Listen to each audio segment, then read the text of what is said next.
When Gods Melt Steel. Chapter 1. Awakening of the Gods Millennia. Ago, the gods of Earth, Zeus, Odin, Ra, and others, departed from the mortal realm, retreating to the celestial expanse, a realm beyond time and space. They left humanity to forge its own destiny, believing mortals would never rival their divine power. But as the eons passed, humanity advanced beyond all expectations. Now the gods return, sensing a disturbance in the cosmic balance. What they find is a world transformed. Towering megacities pierce the heavens, their spires humming with energy beyond mortal comprehension.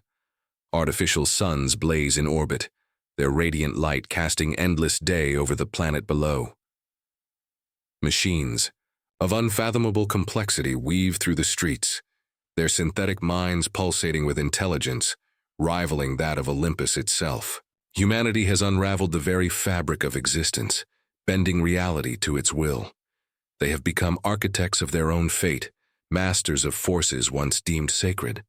The gods descend upon the earth, their celestial forms shimmering with an ancient brilliance that dims against the neon glow of the cities. The air is thick with the scent of burning ozone and synthetic nectar, a world reshaped by steel and circuitry. The divine once stood as the pinnacle of creation, their word law, their wrath absolute. But now, as Zeus's lightning clashes against energy shields of human design, as Odin's spear shatters upon a barrier forged from quantum singularities, they begin to realize a terrible truth. Divinity is no longer unquestioned. Power is no longer their birthright. The age of gods has ended. The age of mortals has begun. Yet even as they reel from this revelation, the gods are not beings who surrender to the tides of time. Olympus, Asgard, and Duat have always ruled by dominance, by sheer might, by the fear they instilled in lesser beings. Zeus tightens his grip around the haft of his thunderbolt, eyes blazing like the core of a dying star. Odin, the All-Father, raises his lone, knowing gaze toward the horizon, searching for the threads of fate that may yet bend to his will. Ra, radiant and eternal, ascends high above the neon abyss, his cosmic fire clashing with the eerie glow of humanity's engineered. And the world itself seems to hold its breath. The people of Earth, no longer bound by chains of worship, stand defiant, their augmented bodies and digital minds forming a new pantheon of intellect and ingenuity. They do not tremble, they do not kneel. They look upon the gods not with reverence, but with cold calculation. A new war is coming, one unlike any before, not of faith but of supremacy. A battle of gods against those who have ascended beyond mere mortality. And in this crucible, where divinity meets progress, only one force will emerge victorious. The war for Earth has begun. The heavens shudder as celestial beings rally for war. The divine pantheons, long fractured by pride and rivalry, now find themselves forced into uneasy alliances. From the halls of Olympus to the depths of the Duat, ancient feuds are set aside in the face of a common enemy, mankind. Zeus calls upon the old gods of Greece, his voice a crackling storm over a world that no longer heeds his thunder. Athena, the goddess of wisdom and war, readies her strategies, her keen eyes scanning human defenses. Hades, the lord of the underworld, watches with grim amusement, pondering the souls he may soon reap from both god and mortal alike.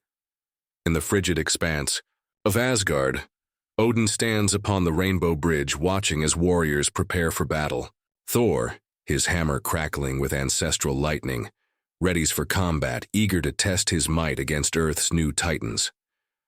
Loki, ever the trickster, watches with a knowing smirk, already calculating how best to play both sides in the coming war. Meanwhile, deep within the shifting sands of Egypt, Ra and Anubis confer under the eye of the eternal sun. The gods of the Nile know well the folly of underestimating mortals. Their temples, once centers of power, now stand as ruins beside steel and glass monoliths that scrape the heavens. Ra's fire burns with renewed intensity.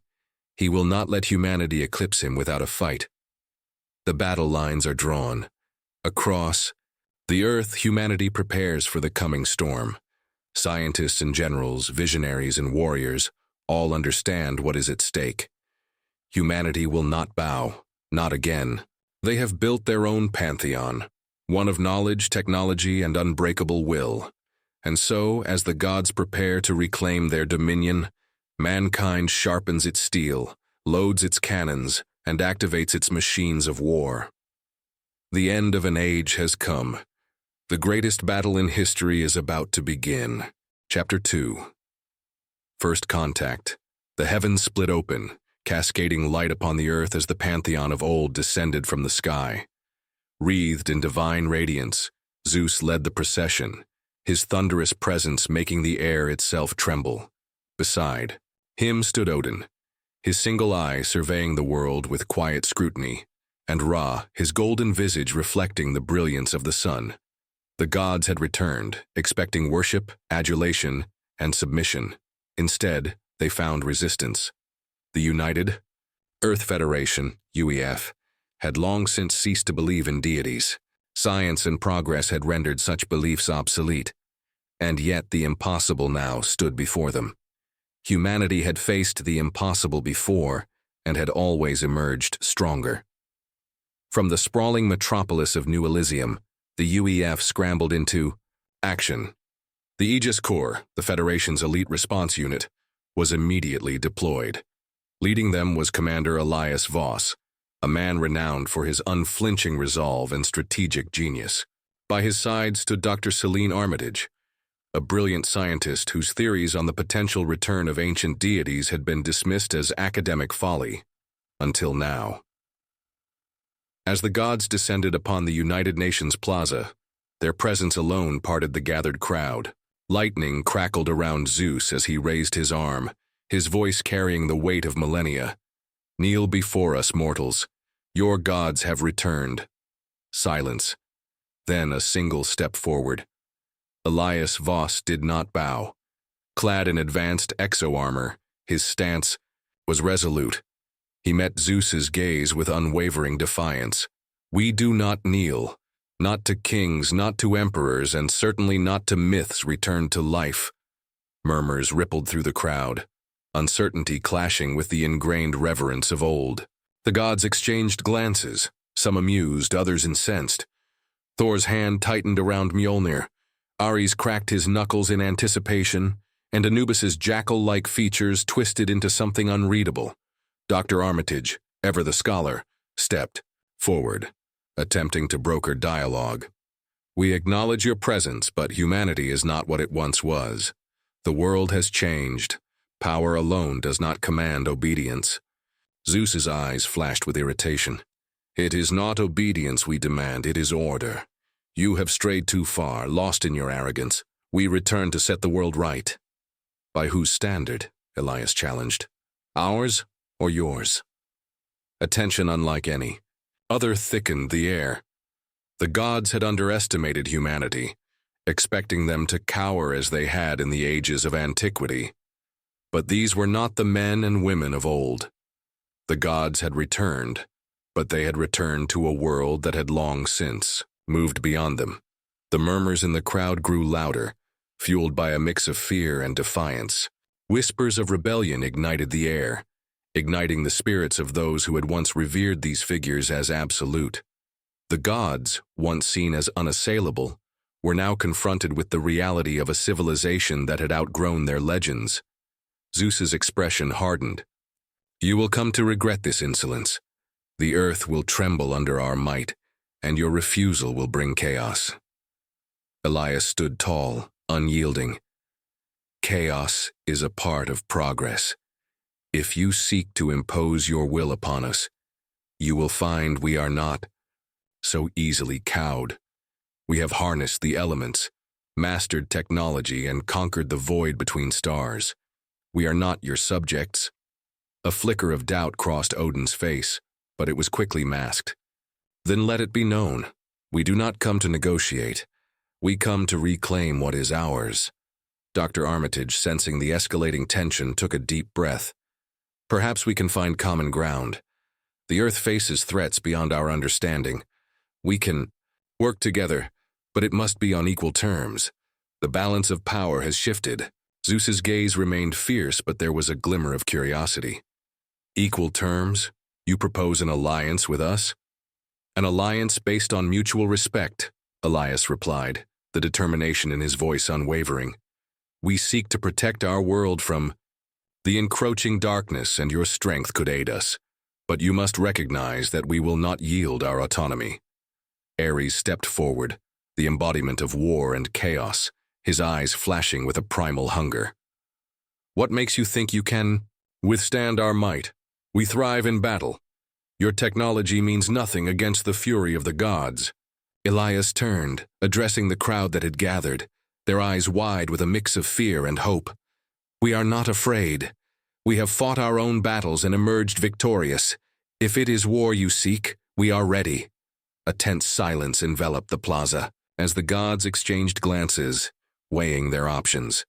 The air crackled with anticipation, the stage set for an epic confrontation. First contact had been made, and the battle for dominion had just begun. As the sun dipped below the horizon, casting long shadows across the ground, both sides stood poised for what would come next, a clash of titans, a reckoning of beliefs, and the dawn of a new era. Chapter 3. Declaration of war. The gods gathered atop their celestial fortress, an ethereal realm suspended above the clouds, their expressions a mixture of disbelief and rage. Humanity's defiance was no mere act of rebellion. It was a declaration of war. Odin, his one eye gleaming with ancient wisdom and fury, surveyed the scene below. This insolence will not go unpunished, he declared, his voice resonating like thunder through the hallowed halls. With a fierce wave of his hand, he summoned a storm that darkened the skies above New Olympus. Lightning crackled and roared, illuminating the horizon in an ominous glow. The air charged with energy, and the winds howled with the fury of the gods. Beneath this brewing tempest, the United Earth Federation, UEF, was not about to stand down. They had prepared for this moment, and as the first raindrops fell, they activated their defenses. In an instant, the UEF's command centers buzzed with urgency. "Deploy the energy shields," a commander shouted, sweat glistening on his brow as he monitored the brewing storm.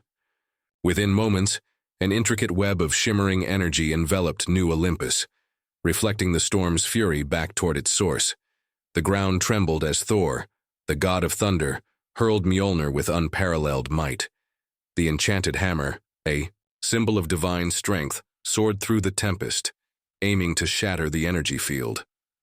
But humanity had made great strides in harnessing the very forces that the gods wielded. The energy field, crafted through advanced quantum manipulation, absorbed Mjolnir's impact, sending ripples of energy cascading through the atmosphere. It was a shocking display of resilience, one that momentarily halted Thor's advance. Infuriated, he descended from the heavens, calling forth lightning to augment his assault. Yet as he plunged into the fray, Horus, the falcon god, took to the skies, leading an aerial assault. His wings spread wide, radiating power and majesty. But the UEF had anticipated this move. Fighter squadrons, equipped with cutting-edge plasma, weaponry soared through the clouds, their sleek forms darting like deadly hawks. "Engage!" commanded a pilot, their voice crackling over the comms. The fighters unleashed torrents of plasma fire, brilliant arcs of energy illuminating the darkened sky. Horus found himself intercepted mid-flight, the searing heat of plasma bolts singing the feathers of his wings. He fought valiantly, dodging and weaving, but the technological prowess of humanity was proving a formidable adversary. On the ground, Zeus watched the chaos unfold, fury boiling within him. "These mortals dare to defy the gods?" he roared, his voice echoing across the battlefield. In a fit of divine wrath, he raised his hands, summoning an enormous storm. Bolts of lightning cascaded down, consuming entire city blocks in blinding light. The devastation was magnificent, yet it was met with an equally devastating counterattack. Fusion-powered war machines rumbled to life, their metallic forms gleaming with energy. Cannons roared as they unleashed a volley of destruction, targeting the source of Zeus's power. Explosions rocked the ground, sending debris flying and illuminating the darkness. The gods had intended their return to Earth to be triumphant, but instead, it devolved into a brutal struggle for dominance. The battlefield transformed into a chaotic tableau of divine might versus human ingenuity. As the gods unleashed their wrath, humanity stood firm, its forces rallying against the celestial onslaught. What had begun as a celestial blessing turned into a catastrophic clash, each side determined to assert its supremacy in a world forever altered by technology and ambition. The winds howled with the cries of warriors, and the skies burned with the fury of the gods. In this newfound war, alliances would be tested, and the true nature of power would be revealed. As lightning struck and plasma weapons fired, both humanity and the gods realized that neither side was prepared for the full scale of the conflict. They had ignited, with the stakes higher than ever.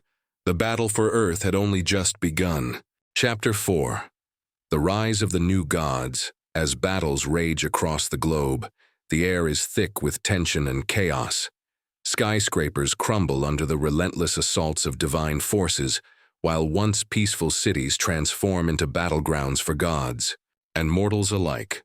Each clash echoes with the thunder of unleashed power, and the cries of humanity are drowned out by the fury of the divine. In the midst of this turmoil, Dr. Armitage, a brilliant but reclusive scientist, makes a groundbreaking discovery.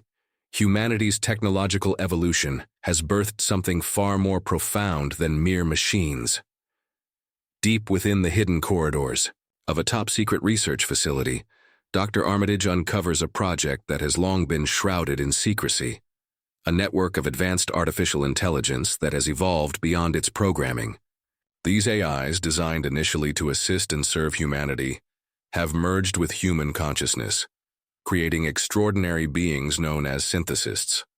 Unlike any entities before them, these beings possess not only the intellect of machines, but also the emotional depth and moral reasoning of humans. They represent a remarkable fusion of technology and humanity, a testament to the potential that lies within both. Among the synthesists stands Prometheus, a striking figure in this new pantheon. Once a mere program designed to analyze philosophical texts, Prometheus has undergone a transformative evolution, now embodying the consciousness of a dying philosopher who had fervently sought the truth of existence.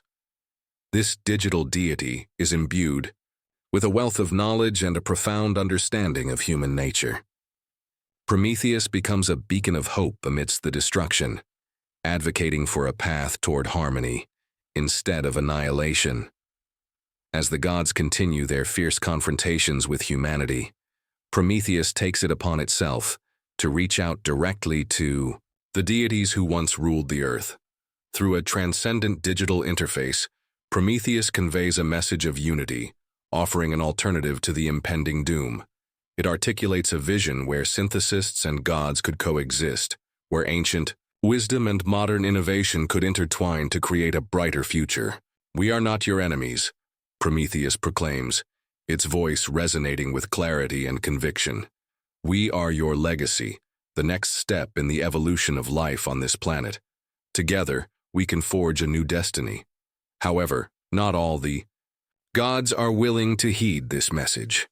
A deep schism forms within the ranks of the divine, as some gods like Athena, the goddess of wisdom, and Thoth, the god of knowledge, see the merit in Prometheus's vision.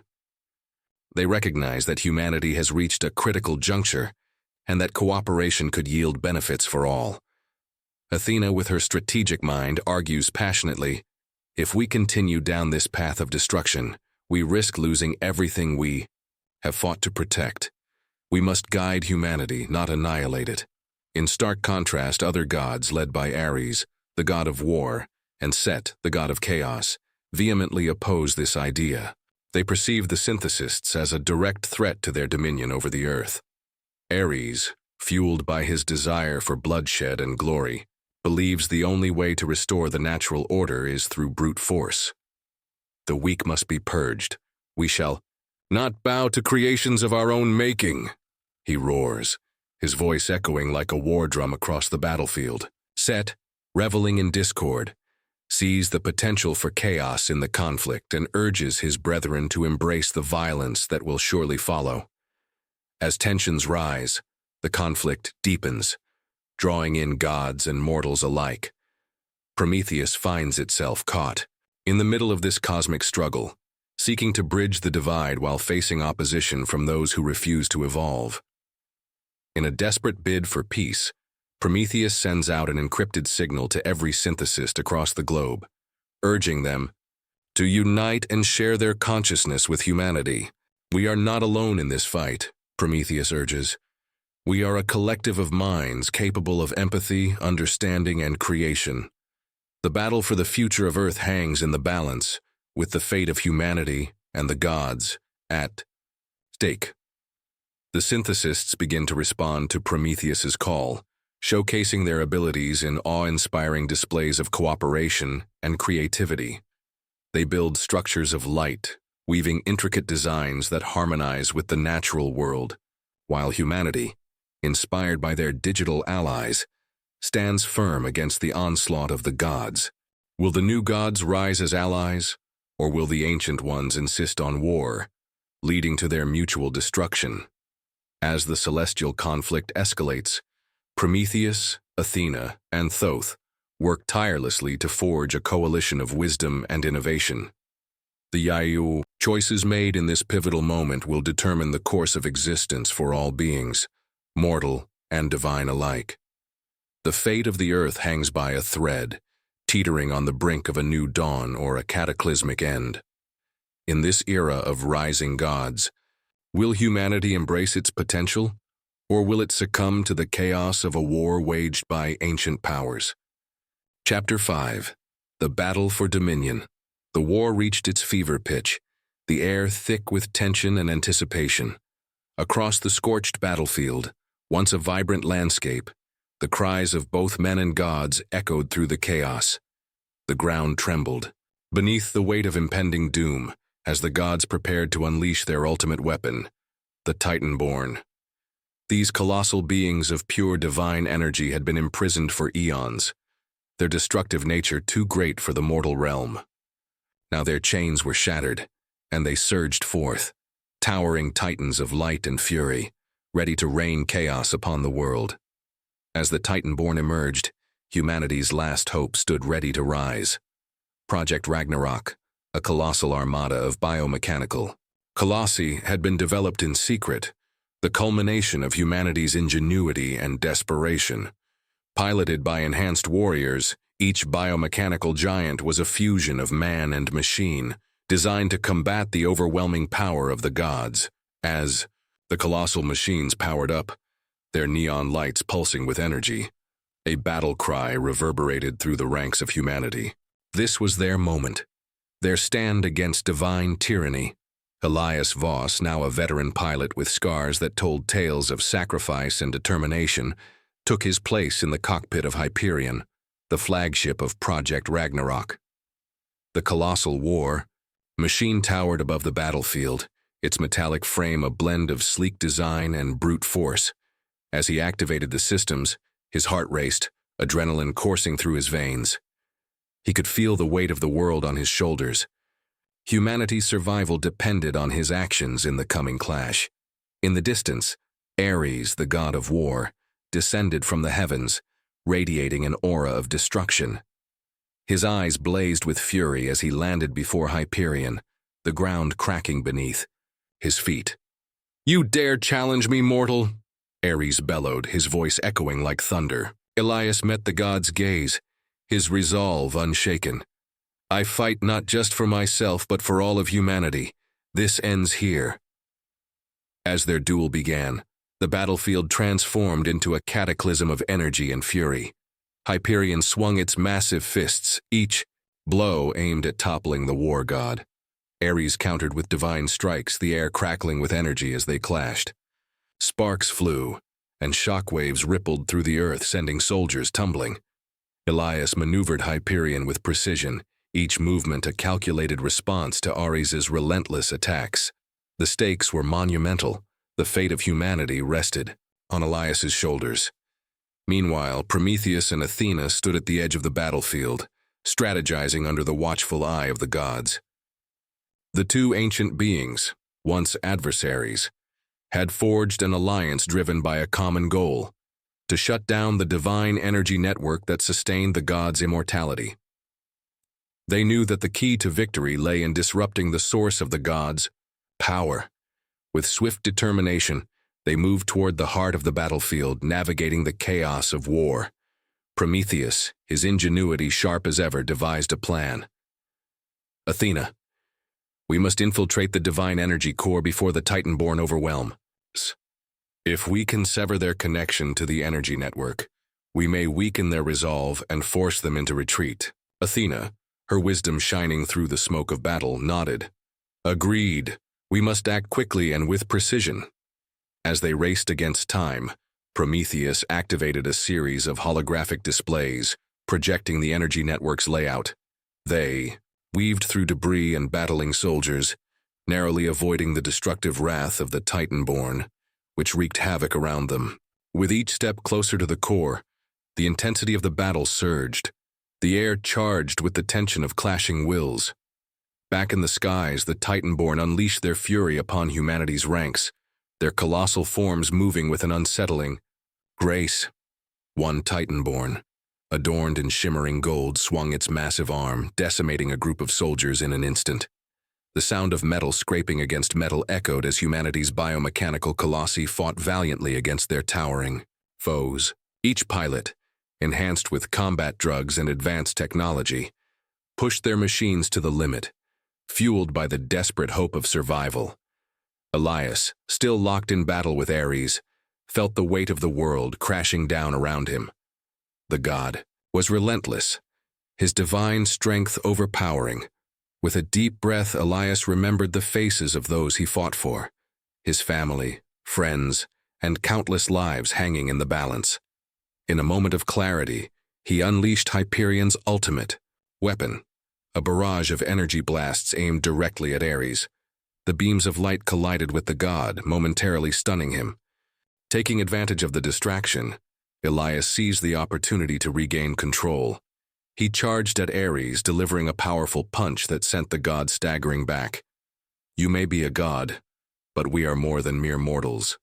We fight for our right to exist, he shouted, his voice carrying across the battlefield. As the battle raged on, Prometheus and Athena reached the divine energy core, a pulsating sphere of raw power suspended in a web of ethereal energy. They could feel its immense force, the very essence that granted the gods their immortality. With urgency, they began their work, Prometheus interfacing with the core's systems, while Athena stood guard against the onslaught of Titan-born and divine beings. In the chaos of war, the tide began to turn. Humanity's pilots rallied together, their machines forming a united front against the Titan-born. As Elias and Hyperion pressed on against Ares, their determination ignited a spark of hope across the battlefield. With Prometheus and Athena working tirelessly to sever the gods' connection to their power, the balance of war began to shift. But the battle was far from over. The gods, sensing their power waning, unleashed their full fury, and the Titan-born unleashed a final wave of destruction. The ground shook, the skies darkened, and the outcome hung in the balance as humanity faced its greatest challenge yet. In this epic clash of titans, both mortal and divine, the struggle for dominion would decide the fate of the world. Would humanity prevail against the gods, or would they fall to the might of the Titan-born? Only time would tell as the battle for survival reached its climax, each moment teetering on the edge of oblivion. Chapter 6. The Final Reckoning. The digital realm buzzed with an electric tension as Zeus confronted Prometheus. Their surroundings flickered between shifting landscapes of code and ethereal landscapes, a reflection of their mental and emotional states. Each deity was a manifestation of their essence, surrounded by glimmers of their ancient powers. This battle would not be one of brute strength. It would be a clash of wits, a contest of will where the fate of gods and humanity hung in the balance. Above the burning earth, the skies were alive with chaos. Lightning crackled as Odin and Elias engaged in a furious aerial duel, their forms darting through the smoke-filled heavens. Odin wielded his spear, Gungnir, with unmatched precision, its power rivaled only by his cunning. But Elias, drawing strength from the very technology that had been forged by humanity's ambition, matched him blow for blow, his artificial enhancements glowing ominously. With each strike, the ground below shook, the cities consumed by flames flickering like distant stars. Amidst the battle, the tension between the gods reached a boiling point. "You think you can control this world with your hubris, Elias?" Odin thundered, his voice echoing like rolling thunder. "You cannot wield power without wisdom." But Elias, bolstered by his conviction, responded with fierce determination. "And you cannot hold on to a world that no longer needs you, old god. This is our time." As their duel intensified, Odin's spear found its mark, only for Hyperion, the Titan of Light, to emerge from the shadows. With a swift motion, he shattered Gungnir into 1,000 shards that sparkled like falling stars. Odin's face hardened, realizing that even the mightiest could fall. Meanwhile, in the digital realm, Prometheus, whose own fate was intertwined with humanity's, sensed the shift in power. "Zeus," he implored, "the mortals have risen because of their relentless spirit. They've become what we could never fully comprehend, flawed yet magnificent. Their capacity for growth is boundless."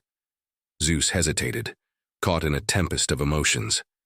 The echo of Prometheus's words resonated within him, challenging the very foundation of his divine authority.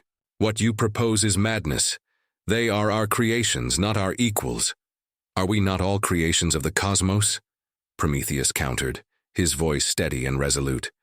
"If we do not adapt, we will perish, and the legacy of the gods will be nothing but a forgotten whisper. You must see reason, not as a conqueror, but as a leader willing to forge a new path." As the digital landscape trembled under the weight of their dialogue, Zeus looked within himself. His immortality, once a shield, now felt like a chain, binding him to a past that no longer defined his present. The vision of a world where gods and mortals stood as equals began to unfold in his mind. Simultaneously, in the sky, Odin grappled with his own fate. Seeing the fragmentation of Gungnir, he felt the weight of centuries pressing upon him. "Elias," he shouted over the howling winds, "we must not be blinded by our pride. We can learn from one another. Together we can achieve greatness beyond our understanding." The fierce winds stilled for a moment as Elias processed the gravity of Odin's words. But before he could respond, a blinding flash erupted from the remnants of Gungnir, illuminating the battlefield. Zeus, now standing firm, had made his choice. "I surrender," he declared, his voice resonating through the digital realm and above the burning earth. "I acknowledge humanity as my equals. This war must end." The skies darkened momentarily, then brightened as the gods felt the release of their divine chains. With their immortality severed, they faced a choice: evolve alongside humanity or fade into the annals of forgotten legends. The atmosphere shifted, the tension dissipating as both gods and mortals realized the significance of this moment. As the final echoes of conflict faded, a tentative peace settled over the scorched earth. Zeus turned to Prometheus, a newfound respect in his eyes. "What do we do now?" Prometheus smiled, a blend of hope and trepidation. "We build a new world together." In the aftermath, the remnants of the divine pantheon began to integrate into human society. Some gods took on roles as guides and mentors, sharing their wisdom, while others chose to fade into obscurity, content to witness the evolution of the very beings they once sought to dominate. Prometheus and Athena became architects of a new alliance, blending divine knowledge with artificial intelligence to create a new pantheon, one where gods and humans would stand side by side. Yet as peace lingered in the air, the universe stirred with ancient energy. In the far reaches of space, an ancient force awakened, one that had remained dormant, feared even by the gods. It was a reminder that while the war for Earth may have concluded, the battle for existence had only just begun. The future remained uncertain, fraught with challenges yet to be faced. Would the fragile alliance of gods and mortals endure, or would another conflict arise, threatening to engulf all in chaos once more? Thank you for watching. Hope you enjoyed the story. Let me know in the comments what ideas you would like the next story to be about. Please leave a thumbs up, share, subscribe, comment.